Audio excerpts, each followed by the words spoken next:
దండోరా pre release event లో మహిళల వస్త్రాధారణ హీరోయిన్ల దుస్తులపై చేసిన వివాదాస్పద వ్యాఖ్యల నేపథ్యంలో నటుడు శివాజీ మహిళా కమిషన్ కార్యాలయానికి వెళ్లి విచారణకు హాజరయ్యాడు. దండోరా ఈవెంట్ లో హీరోయిన్ల వస్త్రాధారణను విమర్శిస్తూ శివాజీ చేసిన వ్యాఖ్యలు ఇప్పుడు తీవ్ర దుమారం రేపాయి. ముఖ్యంగా ఆయన వాడిన కొన్ని అసభ్య పదజాలం పట్ల మహిళా సంఘాలు, సినీ ప్రముఖులు మండిపడ్డారు. ఈ విషయాన్ని తీవ్రంగా పరిగణించిన తెలంగాణ మహిళా కమిషన్ దీనిని సుమోటోగా స్వీకరించి శివాజీకి నోటీసులు జారీ చేసింది. వివాదం పెద్దదవడంతో శివాజీ ఇప్పటికే సోషల్ మీడియా వేదికగా బహిరంగ క్షమాపణలు తెలిపారు. అయితే ఈ వివరణ సరిపోదని భావించిన కమిషన్ వ్యక్తిగతంగా హాజరై వివరణ ఇవ్వాలని ఆదేశించింది.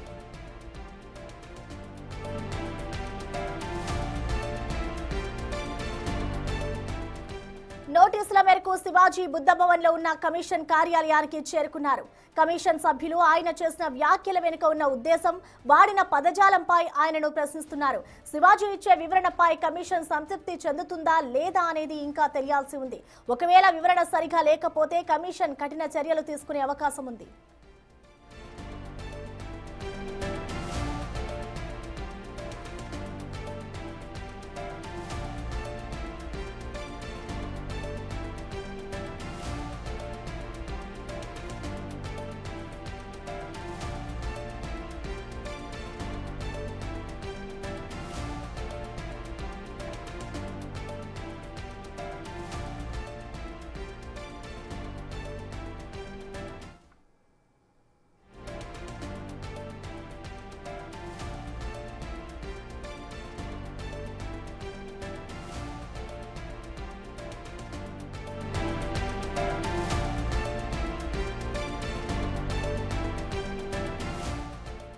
మహిళల డ్రెస్సింగ్ పై అనుచిత వ్యాఖ్యలు చేసిన శివాజీకి ప్రశ్నల సంధించింది మహిళా కమిషన్.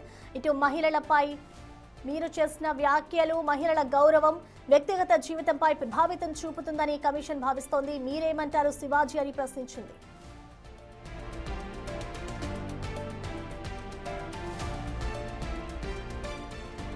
అలాగే సినిమా నటుడిగా మీ వ్యాఖ్యలు సమాజంపై ఎఫెక్ట్ చూపుతాయి, ఇది మీకు తెలిసే ఇలాంటి వ్యాఖ్యలు చేశారా? అలాగే మహిళల వస్త్రాధరణ ఆధారంగా వారి వ్యక్తిత్వాన్ని అంచనా వేయడం రాజ్యాంగ స్ఫూర్తికి విరుద్ధం, చదువుకున్న వ్యక్తిగా ఇది మీకు తెలియదా అంటూ గట్టిగా ప్రశ్నించింది మహిళా కమిషన్.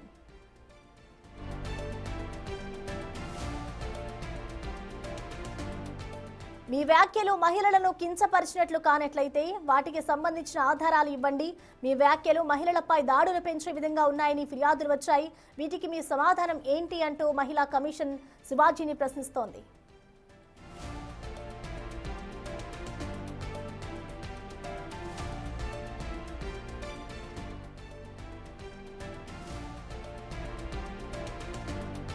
దీనిపై మోర్ డీటెయిల్స్ ని మా ప్రతినిధి సుజాత అందిస్తారు. సుజాత, మనం చూస్తున్నాం ఇటు మహిళా కమిషన్ ముందైతే నటుడు శివాజీ హాజరయ్యారు. సో ఇటు మహిళా కమిషన్ అడుగుతున్న ప్రశ్నలకి ఎటువంటి వివరణ ఇస్తున్నారు శివాజీ? డీటెయిల్స్ ఎలా ఉన్నాయి సుజాత? ఉదయం 10:55 ఉమెన్ కమిషన్ ఎదుట శివాజీ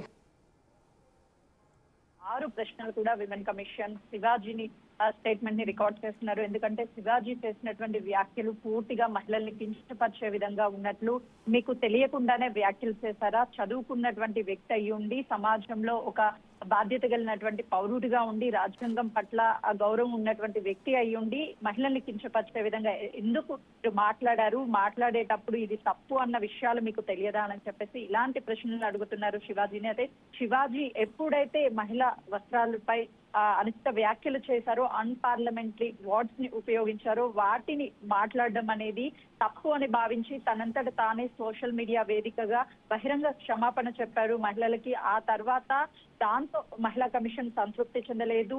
మరికొన్ని సోషల్ మీడియా వేదికగా శివాజీ చేసినటువంటి వ్యాఖ్యల్ని అటు సెలబ్రిటీస్ తప్పుపడుతూ చేసినటువంటి వీడియోల పట్ల కావచ్చు, అదేవిధంగా మహిళల్ని కించపరిచే విధంగా మాట్లాడినటువంటి శివాజీ వ్యాఖ్యల పట్ల అటు విమెన్ కమిషన్ చాలా సీరియస్ గా నోటీసులు జారీ చేసింది. వ్యక్తిగతంగా హాజరయ్యి వివరణ ఇవ్వాలి అని చెప్పేసి ఎప్పుడైతే నోటీసులు జారీ చేసిందో ఈ రోజు 10:58 అంటే 11 గంటలకి హాజరు కావాలి అని చెప్పేసి నోటీసులో పేర్కొంటే 2 నిమిషాల ముందుగానే శివాజీ లోపల హాజరయ్యారు. 11:35 విచారణ అయితే మాత్రము స్టార్ట్ అయింది. ప్రధానంగా తాము చేసినటువంటి వ్యాఖ్యలు తప్పే, 2 అన్పార్లమెంటరీ వర్డ్స్ అనేది ఉపయోగించాను. రాజ్యాంగం పట్ల అదేవిధంగా మహిళల పట్ల నాకు పూర్తిగా గౌరవం ఉంది. ఇంకెప్పుడు కూడా ఇలాంటి వ్యాఖ్యలు చెయ్యను అని చెప్పేసి తన స్టేట్మెంట్ ని ఇస్తున్నారు.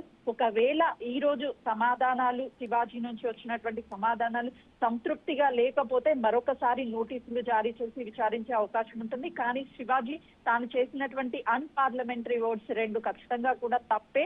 నా ఇంట్లోనూ ఆడపిల్లలు ఉన్నారు, బయట నేను ఆడవారిని కూడా చాలా గౌరవిస్తాను. ఎప్పుడు నా కెరియర్ లో ఇలాంటి వ్యాఖ్యలు చేయలేదు, అనుకోకుండా చేసినటువంటి వ్యాఖ్యలు కాబట్టి నేను మరొకసారి బహిరంగంగా క్షమాపణ చెప్పడానికి సిద్ధంగా ఉన్నాను. అటు మహిళా కమిషన్ అడిగేటువంటి ప్రశ్నలన్నిటికీ కూడా శివాజీ సమాధానాలు ఇస్తున్నారు. ఈ రోజు సంతృప్తి చెందే అవకాశం అయితే చాలా స్పష్టంగా కనిపిస్తుంది. ఎందుకంటే మొదటిసారి మాత్రమే కాబట్టి శివాజీ చేసినటువంటి మహిళల పట్ల కించపరిచేటువంటి అన్పార్లమెంటరీ వర్డ్స్ యూజ్ చేశాను అని చెప్పేసి తనంతట తానే స్వయాన అంగీకరించారు. కాబట్టి ఖచ్చితంగా ఈ రోజుతో విచారణ ముగిసే అవకాశం ఉంటుంది. మరొకసారి కానీ ఇలాంటి అనుచిత వ్యాఖ్యలు చేస్తే ఖచ్చితంగా తన మీద పలు సెక్షన్ల కింద కేసు నమోదు చేయడంతో పాటు తన మీద సీరియస్ యాక్షన్ తీసుకునే అవకాశం ఉంటుంది. మొదటిసారి కాబట్టి ఖచ్చితంగా కూడా నోటీసులతోనే అదేవిధంగా విచారణతోనే ముగిసే అవకాశం అయితే చాలా స్పష్టంగా కనిపిస్తుంది. ప్రశ్న. Okay, thank you Sujatha.